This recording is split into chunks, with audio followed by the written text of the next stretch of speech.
కాకినాడ నగరంలో గత 5 ఏళ్లుగా సంతృప్తికరంగా ప్రజలకు సేవలను అందించడం జరిగిందని కాకినాడ సిటీ మాజీ ఎమ్మెల్యే ద్వారంపూడి చంద్రశేఖర్ రెడ్డి పేర్కొన్నారు. ప్రజల తీర్పును గౌరవిస్తున్నామని, ఎన్నికల్లో ఏదైతే టీడీపీ, జనసేన, బీజేపీ కూటమి ప్రజలకు హామీలు ఇచ్చారో వాటిని అమలు చేస్తున్నారో లేదో చూసి ప్రజల పక్షంలో ఉండి పోరాడతామని ద్వారంపూడి చంద్రశేఖర్ రెడ్డి తెలియజేశారు. కాకినాడ డి కన్వెన్షన్ హాల్లో వైఎస్ఆర్ కాంగ్రెస్ పార్టీ నగర విస్తృత స్థాయి సమావేశం జరిగింది.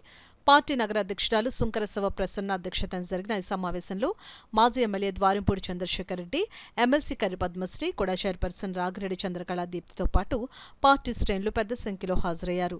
ఈ సందర్భంగా మాజీ ఎమ్మెల్యే ద్వారంపూడి చంద్రశేఖర్ రెడ్డి మాట్లాడుతూ, ఎన్నడూ లేని విధంగా నగర ప్రజలు వనమాడి కొండబాబుకు భారీ మెజార్టీని అందించడం జరిగిందని, కాకినాడలో గతంలో కాంగ్రెస్ పార్టీ వ్యతిరేకతపై అప్పటి టీడీపీ అభ్యర్థి ముత్తా గోపాలకృష్ణకు 51,000 మెజార్టీ రావడం జరిగిందని, ఇప్పుడు 57,000 మెజార్టీ కొండబాబుకు రావడం జరిగిందని అన్నారు.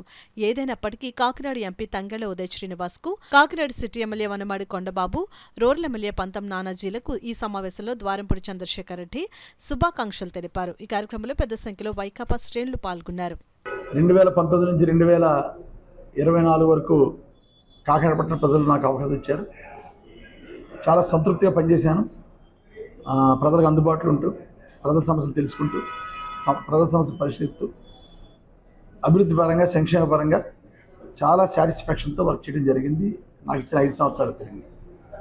సో ప్రజల తీర్పును నాకు గౌరవించాలి. ప్రజలు తీర్పు వల్ల నేను ఓడిపోవడం జరిగింది.